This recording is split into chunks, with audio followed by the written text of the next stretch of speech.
جو اللہ کی معرفت چاہتا ہو، رب کا قرب چاہتا ہو، رب کے قریب ہونا چاہتا ہو، یہ اس مشن کا پروگرام ہے، موٹو ہے۔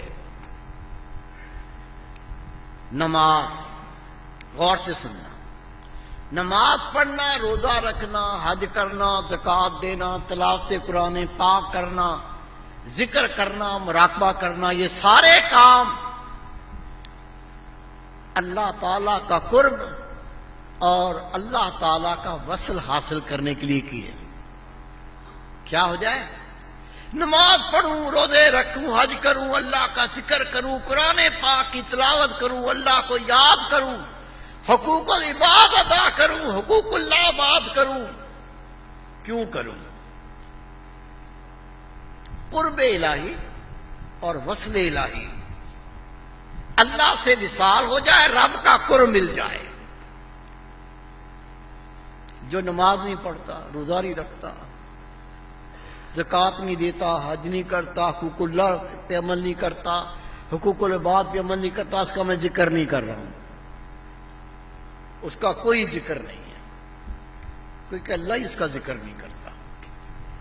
جو نماز پڑھ رہا ہے، روزہ رکھ رہا ہے، حج کر رہا ہے، زکوٰۃ دے رہا ہے، قرآن پاک کی تلاوت کر رہا ہے، حقوق اللہ ادا کر رہا ہے، حقوق العباد ادا کر رہا ہے، اس کی بات کر رہا ہوں۔ چاہتا کیا ہے؟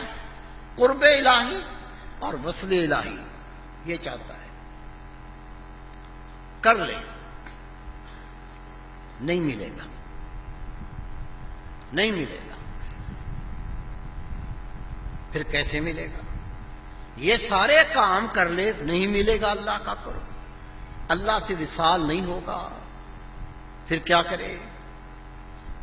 امام ربانی رحمۃ اللہ فرماتے ہیں، پھر سنو، سب سے پہلا کام اپنے عقائد کو اہل سنت و جماعت کے مطابق کرو۔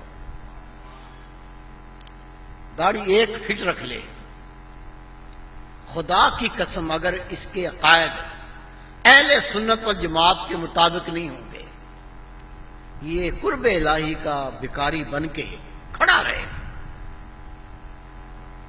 ایک بات۔ دوسری، شرعی احکامات میں اہل سنت والجماعت کے جو مجتہدین ہیں اس پر عمل کرے۔ اور تیسرا، اہل تصوف نے جو تزکیہ نفس اور تصفیہ قلب کے لیے طریقے اپنائے اس پہ عمل کرے۔